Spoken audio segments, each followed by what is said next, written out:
Hello everyone. Just finishing getting my computer set up here. I always feel like I have so much time and then the time comes and I'm not ready. So I apologize for that. But I'm close to ready, so that's good. That gives everybody a minute or two to get online and see what's happening as we get ready for Try It Tuesday. Today we're going to talk about embossing. And this is embossing with embossing powder. There's also embossing folders, which are not purview to our discussion today, but could certainly be a Try It Tuesday topic of their own. There's plenty to learn and try with embossing folders too. I've been watching a little bit of Tim Holtz, and he does some really super cool things with embossing folders that I think is super cool.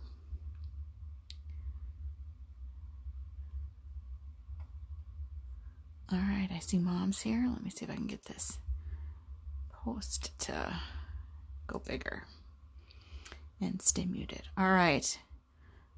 Just about ready. Muting has to happen. There we go. Okay, and I also wanted to see when the next Win It Wednesday would be. So if we look at 1, 2, 3, I think that was the third Wednesday I did last time. So we'll say February 17 will be Win It Wednesday. Darling Donna, my mother, you won last time's Win It Wednesday. Your prize is on the way if you haven't already received it. So keep an eye out for that. And you're already now, having said hello, entered in the next drawing. So congratulations. Woohoo! All right, I see we've got another viewer. Please be sure to say hello. I'm just closing the door here. Okay. First, I wanted to talk about, let's get this out of the way, talk about embossing powders and embossing with powders. There's a lot of different kinds. There's Gina. Hello! Lots of different kinds of embossing powders. And in terms of thickness and thinness and transparency and sparkle and no sparkle, there's a whole big world of them. I have lots of embossing powders, but I wanted to give just a high level. So if you're thinking about embossing powders or watching me use them, you have some idea of kind of what's going on. First, Tim Holtz makes this really cool embossing glaze. Actually, let me back up. So embossing powder is literally just a plastic powder, by the way. So it's designed to melt. One thing I will be doing during this presentation is using my embossing gun. So there will be annoying times where you hear the gun running. I apologize. That's just going to be what happens today. So be patient. We have a third viewer. Be sure to say hello. So Tim Holtz, he makes this embossing powder is called embossing glaze. This is a transparent colored glaze. Essentially, it's almost like a plastic. So it's a clear colored plastic, basically. And I have a couple of those to play with today. Then there's our metallics. This is a very sparkly, see how sparkly it is? Very sparkly embossing powder. And this is a opaque, so you're not going to see through it, and it's a detail. For an example. Then I have this gold detail, not as sparkly, but this is a gold. One thing to know about detail is that it's usually fine. It's meant to stamp much finer images. So it's the cut, I guess you'd say. The grain is very fine with these detailed embossing powders. Very fine powder. I have another one. These are really clear. This is made by Lindsay's. This is a small one. It almost has, it looks like a single color, but when you melt it Oh, Yvette loves embossing. Yay, hello Yvette, awesome. It's like a purple and a black kind of together. So this is a really cool one. Right, and so this is a shiny when you dry it. Then there's embossing powders that are flat in color. This is also a detail. This isn't opaque, so you're not going to see through it. But it's not sparkly at all. It's fine. See, I haven't used that one very much. Then there's these ones that you would call thick.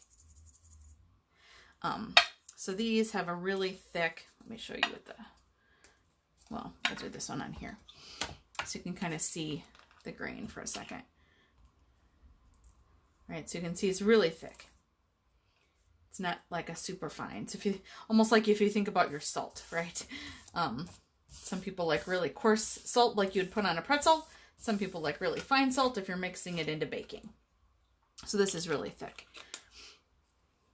This you would not use in any kind of detailed image, but you might use it as something to accentuate. So you could put it under a piece of paper, and I'll show you how I kind of use these. But you could dry it from underneath. You could use it on something. I've used it on just a plain surface. So if I had just a plain flat like square and I wanted to emboss on it, I'd put the embossing ink all over it, and then I'd put that thick embossing and melt it down, and it just, you know, gives it a thicker coating, and that would be smooth. So that's another way to use it. Then there's, if you're thinking about, if I just want to get started with embossing, what should I have to get started with? I'd say always get clear. Clear is always a good one to have. White detail, again, another one that's really good to have. And I also have a black detail. Now there are some people out there who say don't use black. The risk of it getting messy is too high. They would rather use clear with black ink. I've done both. I don't have necessarily any issue with black embossing, but there are some people who just don't like it. Another good thing to have when you're doing embossing is one of these embossing powder little things. This is essentially like a baby powder or cornstarch. You can make them on your own. You can see it's getting on my hand. This helps make sure that you get a good stamp and you're not picking up, especially when you're using the really fine powder, you're not picking up any of the other ink or whatever, fingerprints even on the paper. You have a really good clean embossing image. So I'll use that. I also like these little bitty spoons for sprinkling. There's a variety of things you can use to catch your embossing. When I use these, I usually just go right over, unless I'm embossing something really big. Coffee filters. These work great. Emboss in there and dump that out. I do that all the time. I have this little embossing tray. You could certainly use this and then pop out the bottom and dump it in. When I first started, this is what I originally used. But it does feel like it doesn't get as clean, and I ended up contaminating some embossing powders. And then I saw somebody use these coffee filters. They're inexpensive. I could use a dark one and a clear one and a white one and then throw them away or whatever. So I like that one. Then there's embossing ink. When you think about embossing, you want something that stays a little sticky to put the ink down on. This Versamark is the one I've always used. Other companies make their own. This is the one I use. This one is well used. You can see it's a little bit colorized. Does not matter. Not one bit. I actually like it with a little bit of tint, because then if I stamp, it helps me see it a little bit better, like on a white piece of paper. But it doesn't matter if it's a little bit stained or not stained. There's also these embossing pens. These are Tim Holtz ones. But there's other companies that make them too. I had other ones, and I actually just used them up. This one already is getting a little bit worn out. The tip is not looking very good. Then the fine-tipped one, which I don't seem to use quite as much as the brush tip. Tim Holtz also makes this embossing dauber, which is cool. We'll use that, I think, a little bit today too. So there you go. There's kind of the 911 or 411 or whatever, 411 I guess, on embossing ink. I'm also going to try, when I talked about using the clear and black ink, I want to try that with this VersaFine ink. This is a pigment ink. If you remember when I talked about inks, alphabet, right? The closer to the letter A in the alphabet, the faster they dry. Dye ink dries the fastest. Pigment is slower to dry. Pigment inks work with embossing inks. This is supposed to be a really good ink for using with embossing. I use this all the time, but not necessarily with embossing. So I thought I'd try that today too. So there you go. And then we might do some other things depending. To emboss on, I have some playing cards I thought would be fun. I cut some card fronts. This, if I wanted to do a slimline card, which is essentially all the rage right now, it's designed to fit a card that fits into a regular business size envelope. This is a 6x5, I think, front that could be cut down to any size. No big deal. I have lots of ephemera and book pages from all the junk journaling that I do. So this is just some book pages that I thought might be fun to play with a little bit. And then I also had some map pages that I thought would be fun. So lots of different options. We may not even get to them all, but those are what I'm thinking. And I thought I would start with, let's take one of these. This technique I just saw on YouTube recently. We have a fourth person. Say hello. I just saw recently on YouTube by Gina K Designs. Not my sister Gina K, but a different Gina K. Also, though, in Wisconsin, which I think is interesting. Anyway, so Gina K was doing this technique called Joseph's Coat. Joseph's Coat, right? Is it Joseph in the Amazing Technicolor Dreamcoat? Whatever it is. Anyway, I think it's named after that.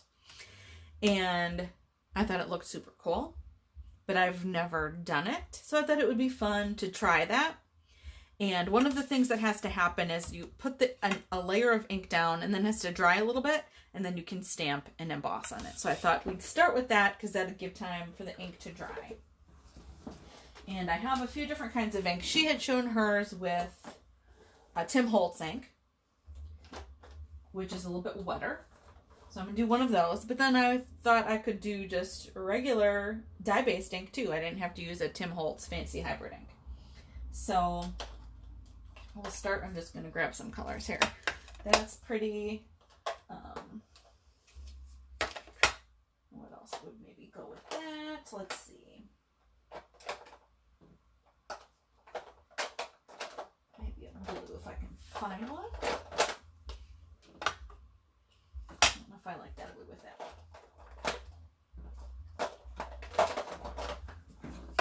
There you go. That's kind of fun. Okay. And I'm just going to blend them on here. I'm looking to see if I have just a piece of paper to put under here because I don't necessarily want to, although this wipes off. This is just a glass mat, so it'll wipe off, so who cares. And I have my cloth to wipe up. And it's wet this time because I think the last couple times I haven't been as prepared. When I use these, I like to use these little makeup brushes. Again, lots of companies sell these. I got these, I think, on Wish or one of those places in China. Really cheap. Because when I buy them from the other places, like, they're really expensive. And then I also got some as a free gift with an order for something else. So. And I put little washies on here just to help color code. This one is clearly blue, so I didn't washi that one. Light to dark is probably the way to go, but I'm just going to do this. Okay. So this is Tim Holtz Distress Ink, and I'm just really going to brush it on. That ink pad feels like it's getting a little dry.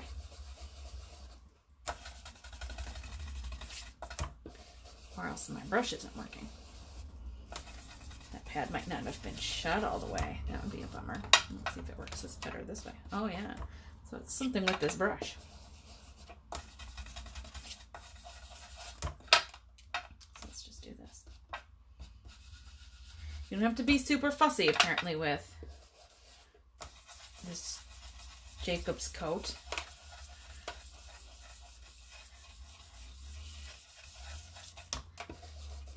says you kind of emboss over the top of it anyway. Just wish this was blending better. I don't know what the deal is with this brush. Let's see if I have a different one. Well, I have two purples, so we'll just use this purple one. This one feels softer. The other one I think is just dried out. I must have used it on something and got it. Didn't clean it out soon enough and it's dried out now. I try to always use these brush ones for distress inks. And then I have these little spongy deals.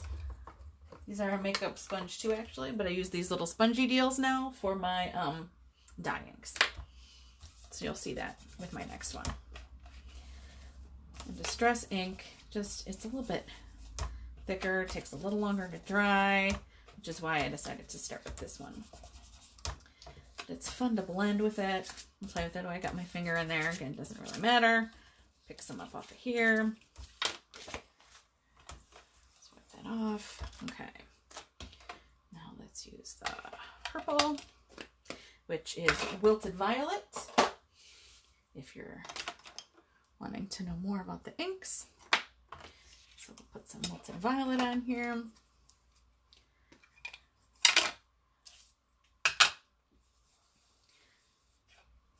How's everybody tonight? Got lots of snow here. Vet, did you guys get lots of snow up there by you? In Waukesha, oddly enough, schools did not close. I know my sister, who lives closer to the lake, well, not really. I guess she's still pretty far west too, but her schools were closed. It was really pretty random. I don't know why. There we go. Right, again, this doesn't have to be anything super great. This is just kind of a base of color. I'm doing a stripe. I could do a blend. Maybe the other one I'll do more of a blended approach. And that would be fine too. All right, everyone's so quiet. Talk to me, people. How's everybody doing? It's a cold, snowy day.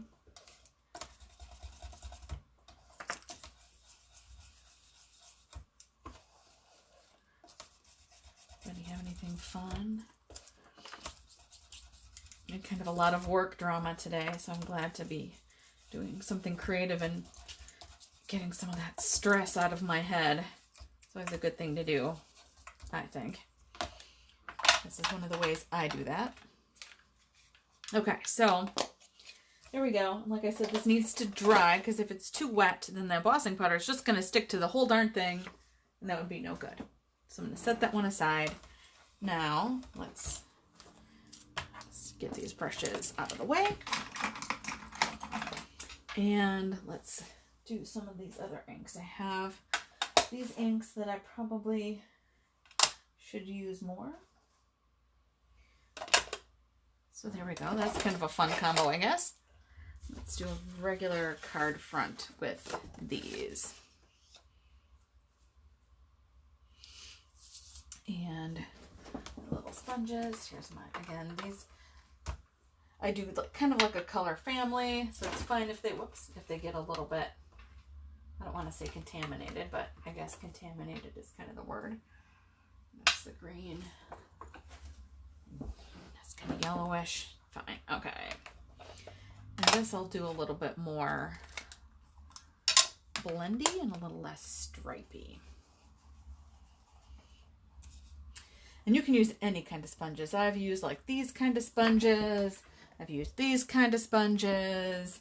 I've used a little face like wedgie sponges. So just when you're doing this stuff, just figure out what you like, what works for you.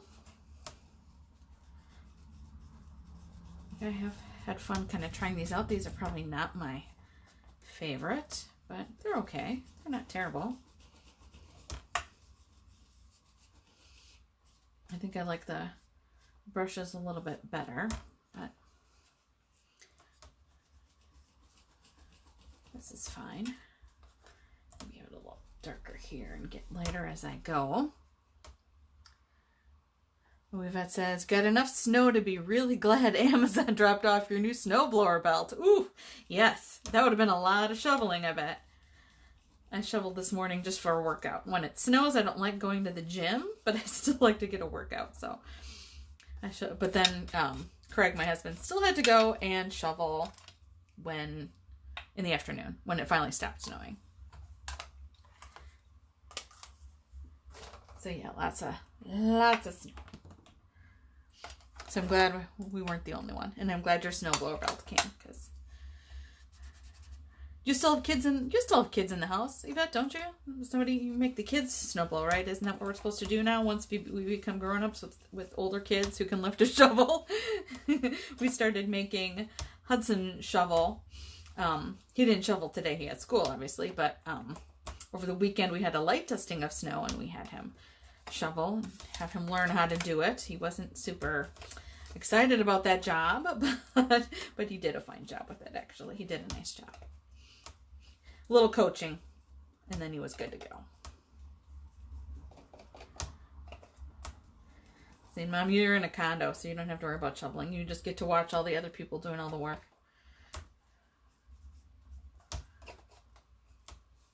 No, that doesn't work, Yvette? You can't get your kids to do it?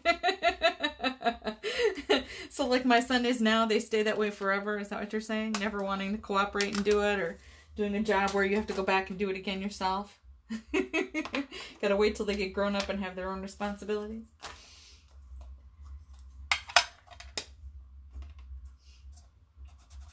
Alright, let's put this kind of yellowy green down. Yeah, this is pretty fun. I kind of like it. And this should dry a little bit faster, which is good. I think we're going to do one with some pinks. Another one with pinks, I think. And then we'll set these all off to the side. So you just blend them in like nothing fancy. Just some fun blending. Doesn't really matter because it's going to get all covered up. You'll see. I'll keep you in suspense on that. Alright, let's do one more. Let's do another slim line since, as I said, they are all the rage. And I'm going to use this one. And we will just use 2 colors this time. Maybe this. I used this one before, but I like it. And my little red spongy is this one. Okay. Red and pink go together. All right. Embossing like a boss. That's right, Mom. Embossing like a boss. All right.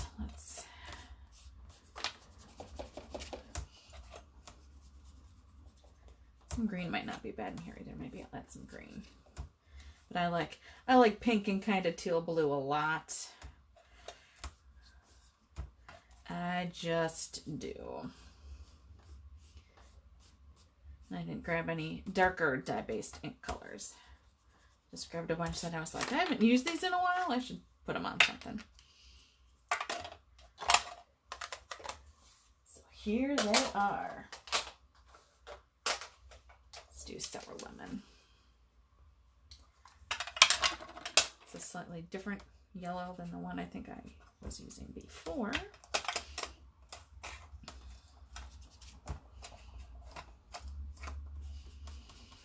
Just put this down. Can blend it in. I like the blending, right? That turns things green, which is really pretty.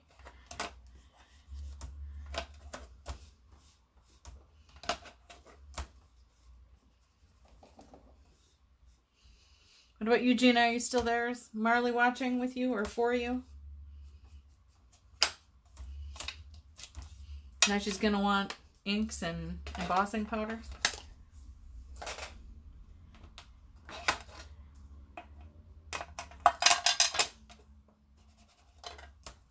Yeah, there we go. See, I think this is a really fun bright pink.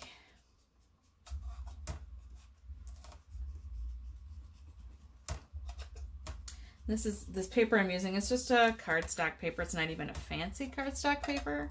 The square ones I had, this is a better quality cardstock paper. This that I cut was just like bought it at Hobby Lobby kind of paper. So not anything fancy. Okay, there we go. Cool. So those will be for our Joseph's coat. Is it Joseph? Jacob? Nobody told me. The Technicolor Dreamcoat guy. Jacob or Joseph? Joseph in the Amazing Technicolor Dreamcoat? That feels right. Okay. So we'll put this back for now. And we'll do some other embossing. This is my stamp positioner. Misty is the super popular one. This is a Stampin' Up! One. I like it because this pops off and I can turn it. Take that pad out. Anyway, this is the choice that I made, and it was a little bit less expensive. And let's see. Let's do just something basic first. And just a plain old piece of paper, maybe. And we'll just do this. This is, I brought a bunch of kind of thicker background stamps. I don't think I have any. Do I have any that are clear? No. All of these ones that I'm using have this foam backing. A clear stamp usually doesn't have the foam backing. When I use a clear stamp, I would keep this pad in there so I have some gush right when you're stamping. You need a little bit of give. It either comes from the stamp or from the pad. Now, because this is a red rubber, which I think the quality is a little bit better, but you can't see through it. So that's the upside and the downside. But the red rubber has its own kind of gushiness. So I just take this piece out. Set it off to the side. Put this over there too so I don't lose it. Okay. Then we'll just do like a plain old, nothing fancy card front. And now if you saw, no you didn't see because I didn't air it yet, I made a video of what I put in the little book. Hi Marley. Joseph, thank you, Mom. The little book that I made for Win It Wednesday, that is going to Donna, my mom, for winning in the drawing. I used this on one of the pages, and actually with embossing, Versamark, I should say, with Versamark, sticky ink, but then instead of putting embossing powder on it, I used pan pastels on it. Pan pastels stick really well to Versamark.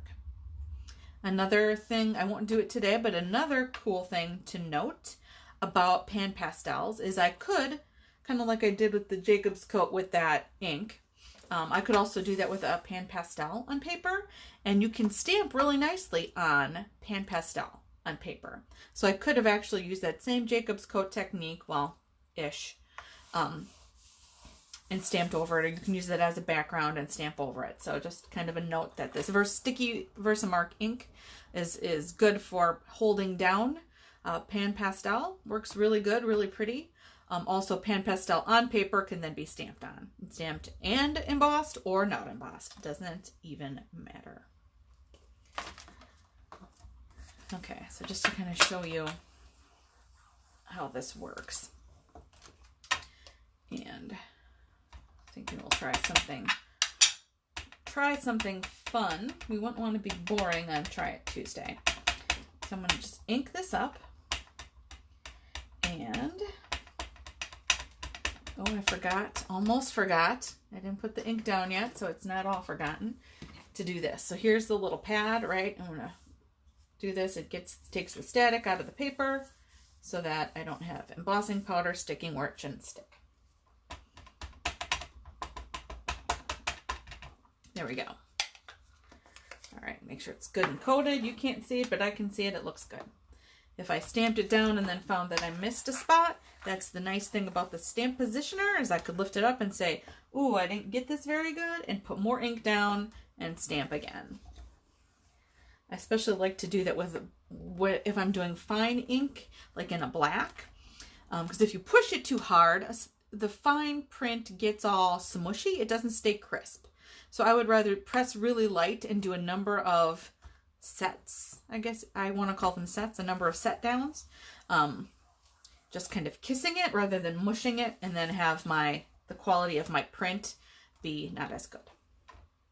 So hopefully you understood that.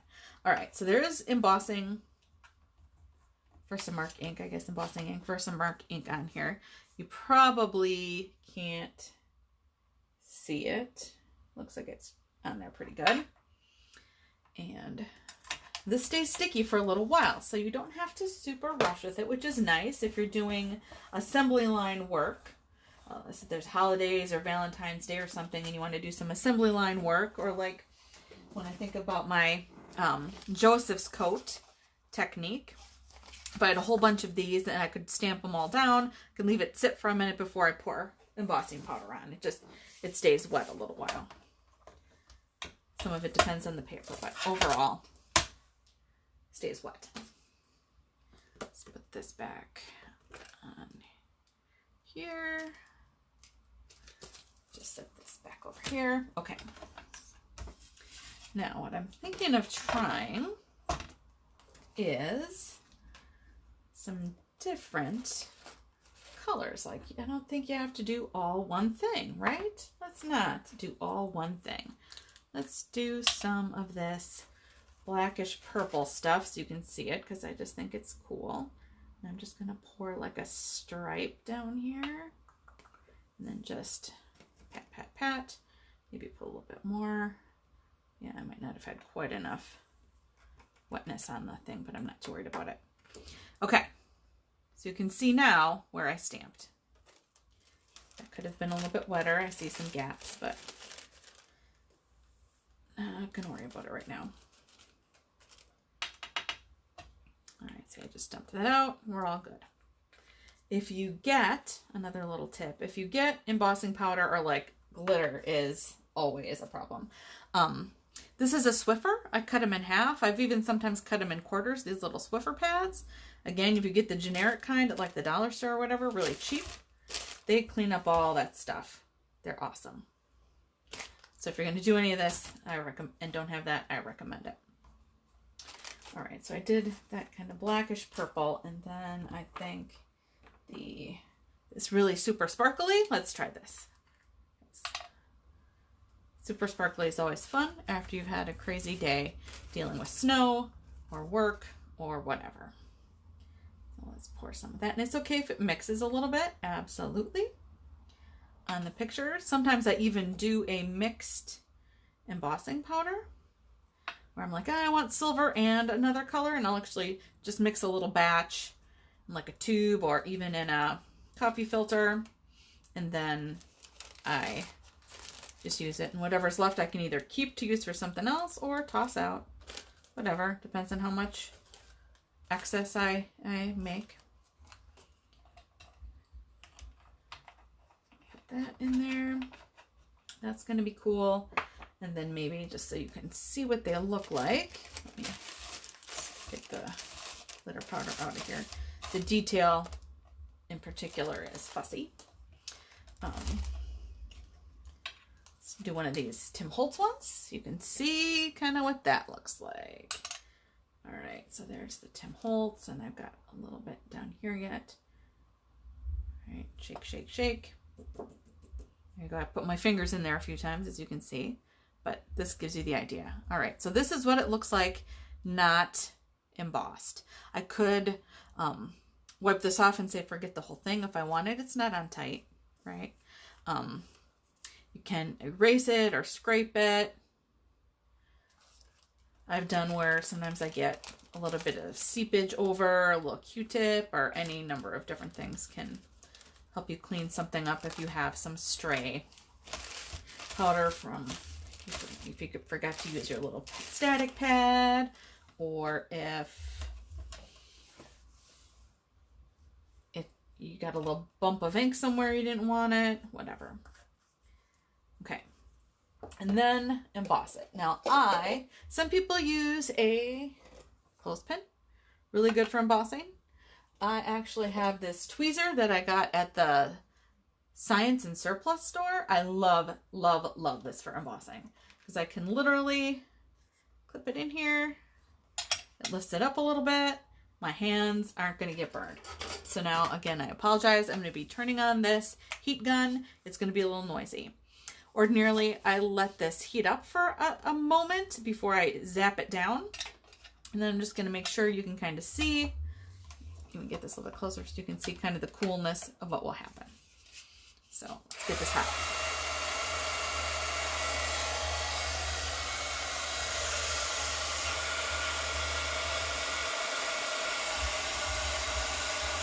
And then as I hold it up, you should see it, or at least I will see it, start to get tiny. I can actually do it from underneath too. That might help you see it better.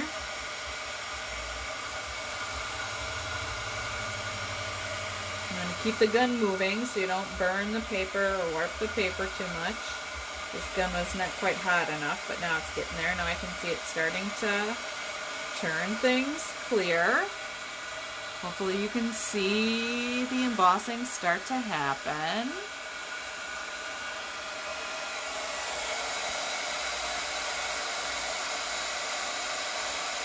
There we go. I think it looks a little better on this side.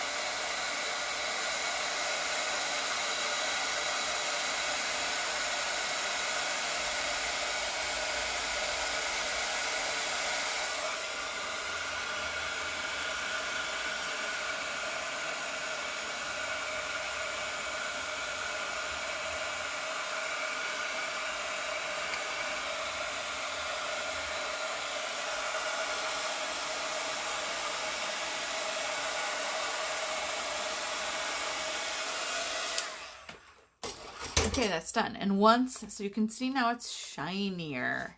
And once it's done, right, it's the plastic is dry. This actually feels like it could have gone a little more. But this is good. But it's dry. So it's not going to wipe off at all. Now it's permanent, essentially. See, here's where it would wipe off. There's one that didn't get. So you can see how if you don't get it, it just wipes off.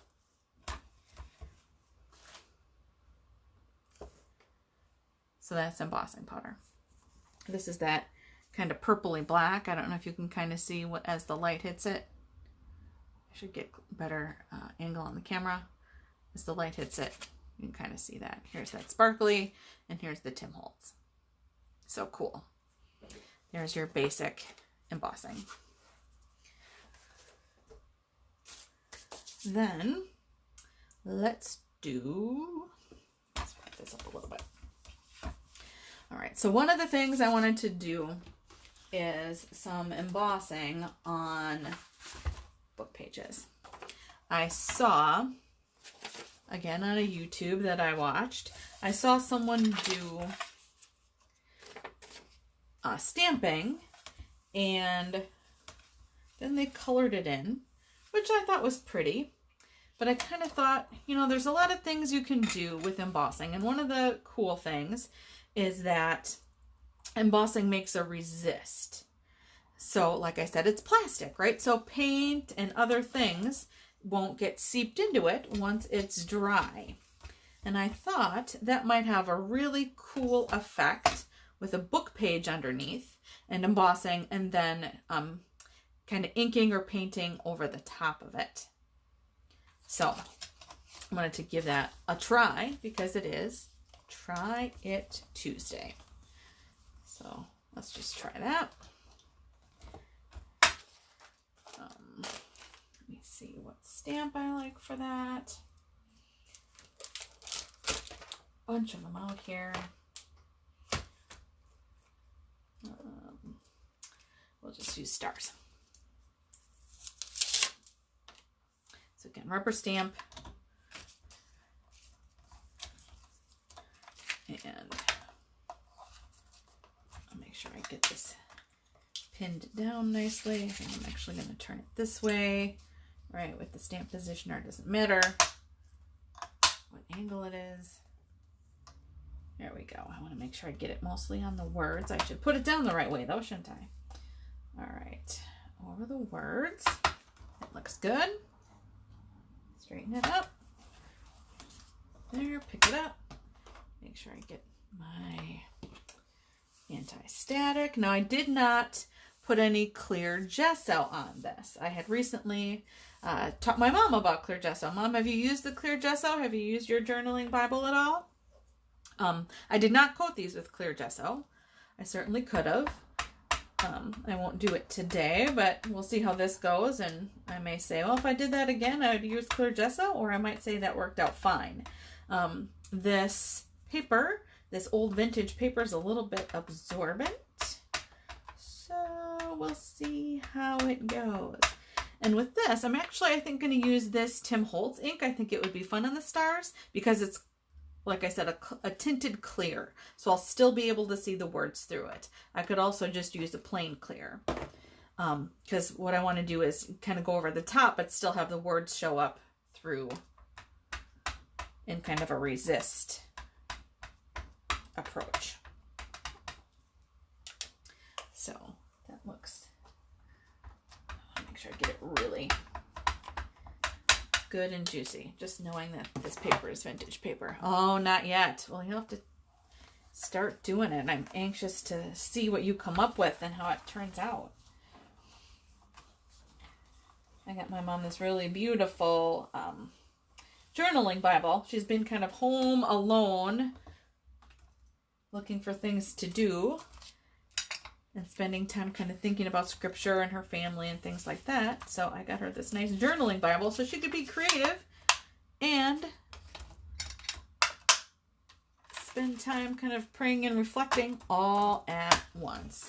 And the Bible itself is gorgeous. Okay, so the stars are on there.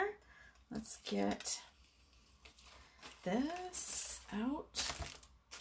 And some people also just use a plain sheet of paper as their embossing, and then they fold the paper in half and dump it. I've done that too, if I don't have a coffee filter handy. Because again, that's not expensive and it's easily disposable. Just, oh yeah, that's going to be good. And also with this, again, because I didn't do the gesso, I'm going to have to be really careful about making sure I don't burn the paper. Because I have a feeling vintage paper is likely more fragile and perhaps scaldable. I just give this a little tap. The powder sometimes sticks a little bit. Again, this is really coarse paper, so I'm not surprised that it did that. But it just taps off really easy. There's a little spot that I missed. Bummer, but that's okay. All right. So then we dump this in here.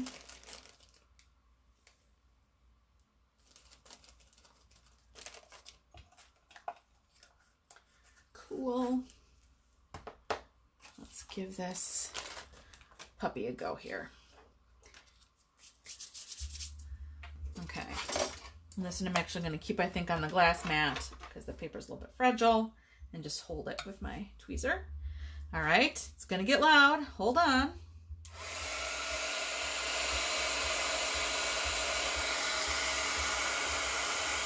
You see how I just move it so I can be careful to not burn the paper.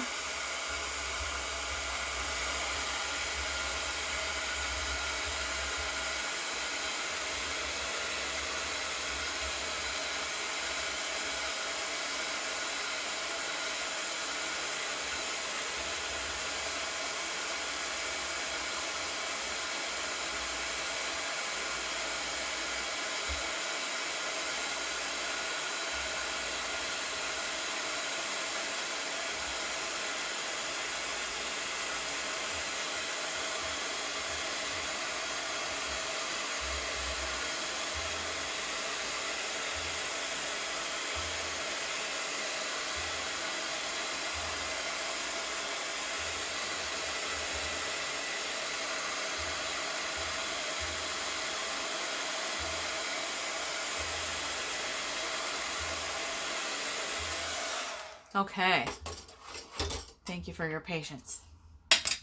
All right, so now you can see. Let's try. Doesn't wipe off. Okay.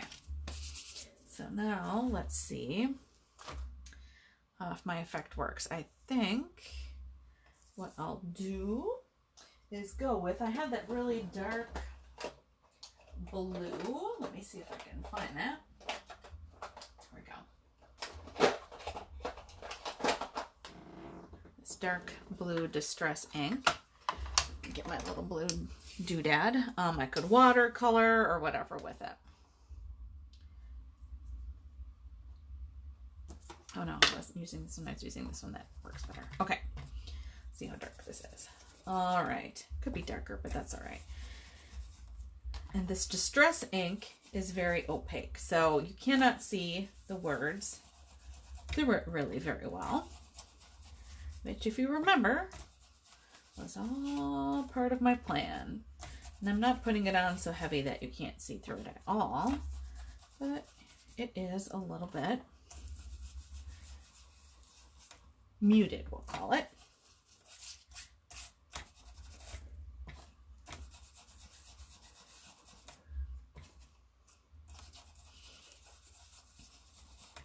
There we go. Get that on there. Whoop, see, ripped the book page. That's all right. This is good for collage. And I could even nice tape it together on the back side, put something over it. That's just, this is fragile paper, and once you heat it up, it starts to fall apart. A lot of times I'll even attach it to a different piece of paper with glue and let it dry before I handle it. Just seems like it works better with this kind of paper. But that's all right. Again, it's all part of trying, and there is no wrong. Okay, so get that down. Then I'm actually going to take this, because it's a little bit wet, and just wipe it off a little bit off of my embossed areas. You wouldn't have to, but I think it just makes it pop out a little bit more, because some of the ink does get on, of course, the stamp. Plus, Distress ink gets really cool when it gets wet. It gets more chalky. I think even a thicker stamp and more contrast would be cool, but I really like how this is turning out. So what I was hoping to achieve is essentially being achieved. So again, I'll hold it up close enough where you can hopefully see it. You can see where you see the words really well through there. Like here where it's really a little bit darker, you can still see through. I could let this dry and put another coat of that paint on it. I might even do that. I have these really cool sprays. That might be fun to just try that once. Let's just, since it's already ripped, let's try one of these sprays. I usually would use my spray box, but I'm trying to be a little bit faster here. So we'll just kind of put that down. All right, and I could give it a good spray. This is kind of like a watercolor paint would be too, right? So there it is, really dark. And let's, again, pick up some of the ink off the embossing. This seems like it got under the embossing a little bit more, so that almost soaked through into the paper, but still not terrible. And like I said, then you can see the words through it, which I think is really cool. So if I did this again, I think I might not use the spray with this particular type of Distress ink, or maybe I do a couple layers. But still, like here, you can really see, I hope, how that turned out. Okay. Now, and this was the same thing I was going to do with the matte pages and things like that. And since we're already 10 to 8, I'll move really quick here. The next thing I thought would be cool to show you, I don't want to use Ace for whatever reason, but that's a cool one, is using embossing with a stencil, which is one of the main reasons I got this embossing dauber. I like to make altered trading cards. I want to do a whole deck this year. I was going to do one a week. If you heard me before, I said I'm already behind on that. So yes, I am already behind on that. Okay. This is a, I think, Seth Apter artist designed stamp sold by Stencil Girl stencils, who I love. I do their monthly club. They have some of the best stencils. They make these in a sheet where you get 9 of these. So it's on a sheet, and I just cut them all out. And there was a series of these with different words. If you can see, that says art on it. I know, that is awesome, Mom, right? Okay, so I'm going to have art on here. And I think I'll actually put some tape on this so it doesn't run away on me. If you saw when I did the paper flowers, I think I used little sticky grid sheet. The sticky grid sheet would be really good for this, actually. I don't have one handy, and I'm not going to go dig for it now, but a sticky grid sheet would be really good because it would hold this card in place while I'm trying to the stencil on it. I'm just going to use a little piece of tape right now. And this is painter's tape. That purple tape I don't mind, but it almost feels like it doesn't have enough stickiness for what I want. Okay, so I'm going to kind of tape that down a little bit. And I probably got some of that on the card. Again, it doesn't really matter. Another piece of tape. And tape it down here. There we go. Okay.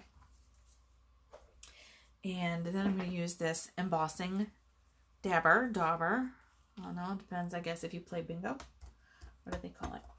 You could also, if you didn't have this, you could really just use the Versamark pad and stamp through. I've done that too. Doesn't really matter.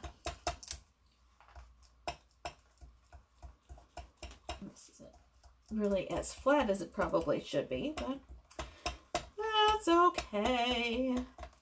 It doesn't matter.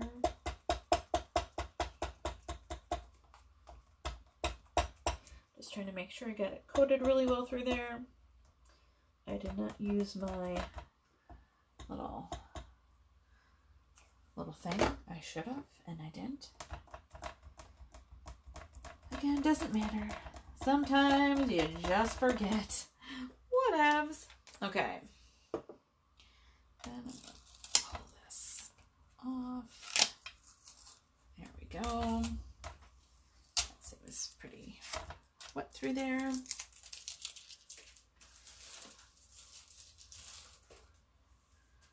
Pop the stencil. Just real quick, no big deal. Okay. And let's see. What do I want to put on here?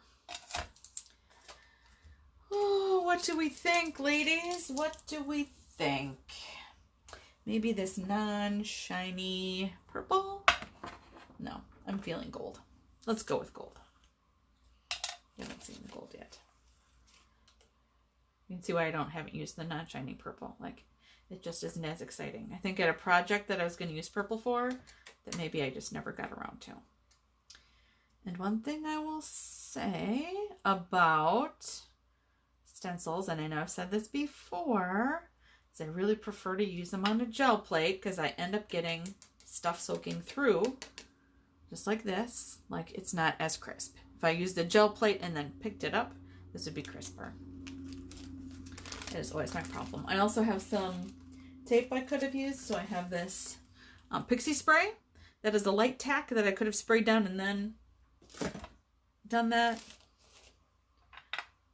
And if I was not rushing and trying to be really fancy and professional, that's probably what I would do next time. Okay. Right, I didn't use my anti-static pad either, as you know. Okay, so got it in my little thing. We're gonna heat it up here.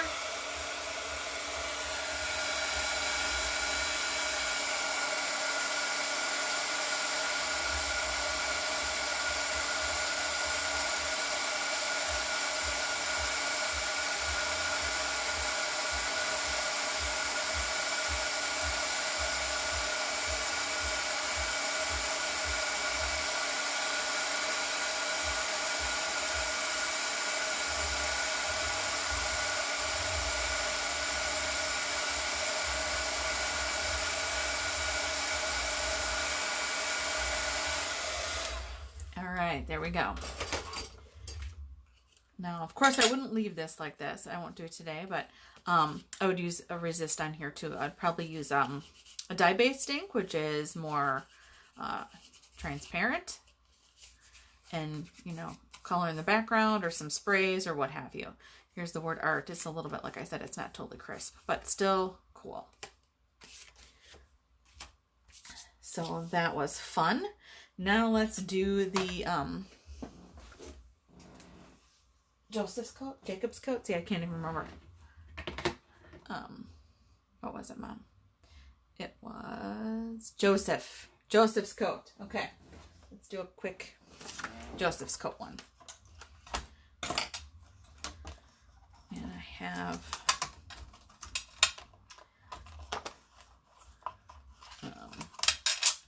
I'm not confused. This one. And I have this other star stamp that would be fun, or maybe it's got a few here. This water bubble one would be cool. Let's do the water bubble one. Why not?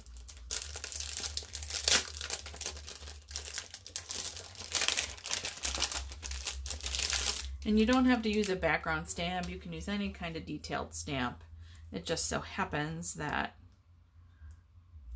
when I was looking for stamps that I thought had the right thickness, the background stamps were just handy. When I saw Jeannie K demonstrate hers, she had a more of a bold floral stamp, and then she used a different stamp to, I think, like I don't know, just some kind of swirly, swooshy thing. That's the technical term for it, right? I'm going to put this a little bit more in the blue. It's the beauty of having it be a little bit over standard card size. Gives you some opportunity to move things around.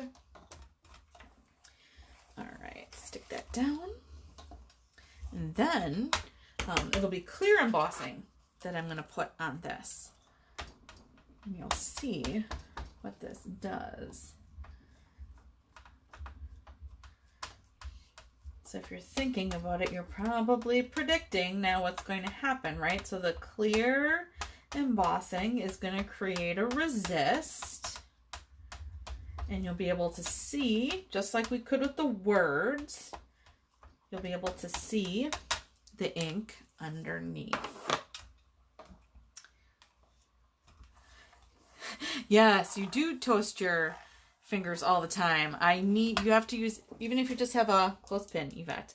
Clothespin works really good, but I love this tweezer thing. It was super cheap. Like I said, I think I got it at Science and Surplus a long time ago for this exact purpose, because especially when I'm working with something small, like this card or tiny little pieces, I have also toasted my fingers many, many, many times. I've melted nails, all kinds of craziness. All right, I'm going to put one more coat of Versamark on here just to make sure. Oh, and you all forgot to remind me I didn't do my anti-static on here. Oh, well. I forget all the time, by the way. I'm notorious for it. I literally have to like leave it sitting. Sorry for the back of my head. I have to leave it sitting on here usually to remember. Okay, that looks inkier. So let's grab this out of here and get that out of the way. I'm just gonna leave the stamp in there for a hot second. And the clear embossing. This I'm actually going to do it, I think, right in the tray. But I'll put this little thing underneath it. And my little spoon. Sometimes I keep a spoon in here, but it looks like I haven't been doing that.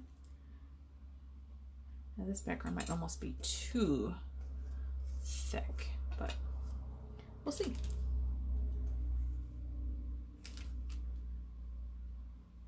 I don't know that we're seeing a whole lot of the other background through. And that's why I had hesitated initially to use it, but that's okay. It'll still be interesting, I think. There we go. Give it some good taps though, so that the space where there shouldn't be powder, hopefully it clears out. Although, like I said, I didn't do the anti-static, so the anti-static I think is important with this one because it keeps it, I can just see that it's all sticking in here.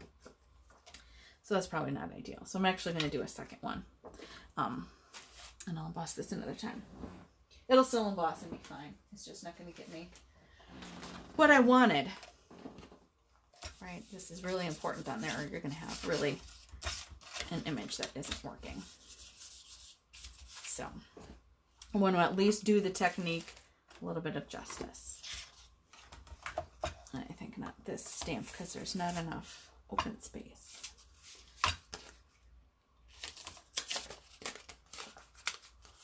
That was the right side. Okay. Do that.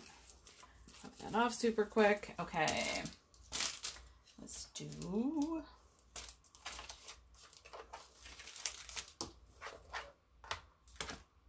See, now I'm thinking about it too much. Let's do this stars one.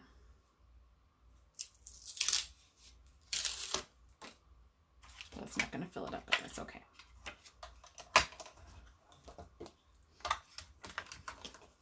This way, actually.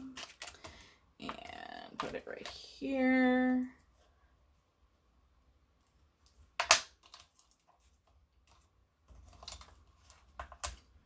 These magnets are really sticky, which is good because it holds the paper in place, but it's bad when you're trying to lift the paper up. Okay.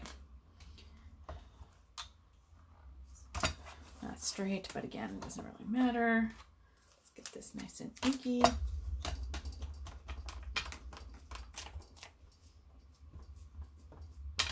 I do have this one actually feels like it might need it. I do have the Versamark Re-Inker. Again, I've had these pads for a long, I have two of them. And I've had them both for quite some time. This probably longer than the other, and I just re-ink them. I don't usually buy the re-inking, but for Versamark, it's just something I know I go to all the time. For any number of reasons. Oh yeah, you could use needle nose pliers, Mom. Yep, or even a tweezer would work for holding it too, for sure. That needs a little more on the bottom here, I see.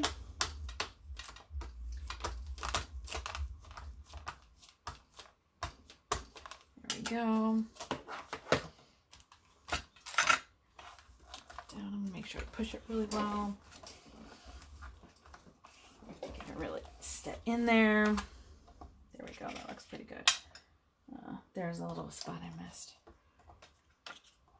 That's okay. All right. Put that down. Where am I going with this thing?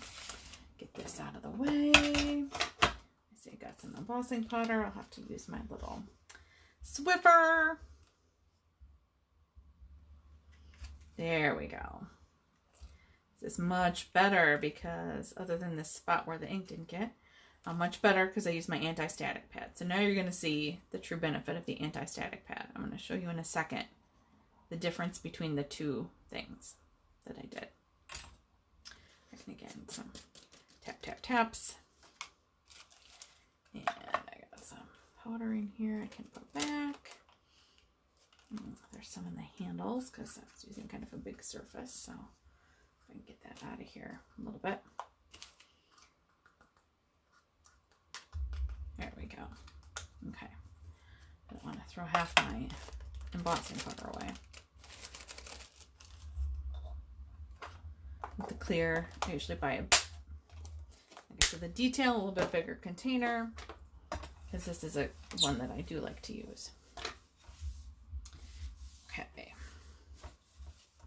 There we go.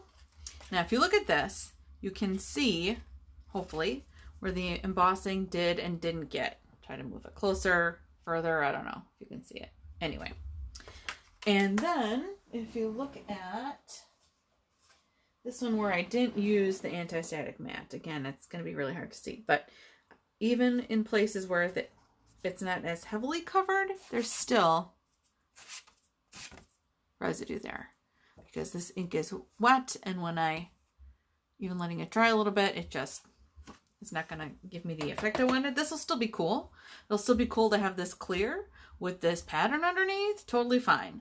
But it's not going to be as good for the coat technique. But this one, I think, will be good. So let's give it the old zap.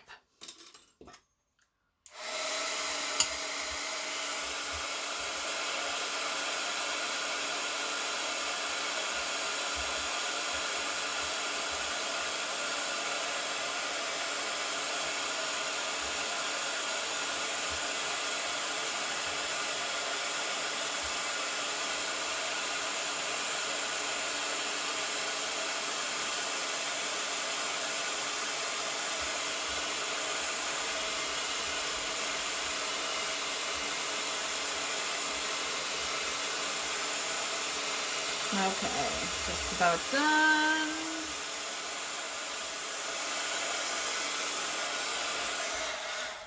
Okay, that looks good. And you can see now it's all clear and shiny. So now what we do, again, is that resist. I'm going to use, I think, a really dark ink this time. Let's use this, actually. Why not? I talked about using this ink earlier. This is a black. Gina K did not use black. She used, here's my black one. She used a dark blue and kind of did some fading and stuff, which was fun. I just want to kind of show you how this works. And this will be really bold and cool, I think.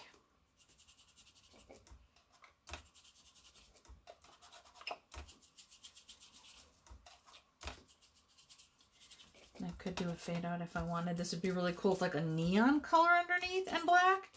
And I think Gina actually said, Gina Key in her video, that black is actually the traditional color for this technique. So there you go, I'm being traditional. Just some really nice contrast colors.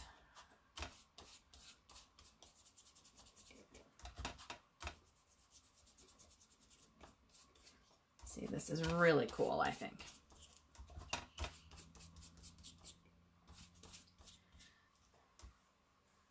All right. And then, I don't even have to use a wet one. I can use this dry one. Oh, yeah. That is really cool. And this had a lot of background, as you can see. So a lot of this will come off. But the places where there was no ink is black, and then my stamping comes through. So if I used something that was more of like Gina K did, like a thick swirly design or something, that would be really pretty. But this is really fun. So instead of taking a black stamp and stamping it, right, and plus it has kind of that matte and shiny complementary finish. What do you think? I think that turned out really, really, really cool. And now it's already after 8, so it's late. And I will let you all go here in a minute. Hopefully you had fun. I had fun. As a reminder, Gina and Yvette and Donna, my mom, are all going to be entered. One entry each for February 17th, Win It Wednesday. So we'll do Try It Tuesday next week, which is Groundhog Day, the 9th and the 16th, and then the 17th. For every time you stop by and leave a comment on a Try It Tuesday, you get an entry for Win It Wednesday. And then for Win It Wednesday, you will get something that I make that includes some of the things we've tried together. So don't hesitate also, if you have some ideas about things you'd like to see me try, to share that on my Lisa's Paper Hearts Facebook page, and then I can try them. I might try doing some embossing with embossing folders now that we've done embossing powders. We could do other ink techniques. Those are always fun to try. all kinds of things. So let me know. I also wanted to show you really quick for those of you, I think my mom and maybe Gina, who watched when I did the paper beads. And I did a paper bead tutorial that is on my Facebook page and YouTube.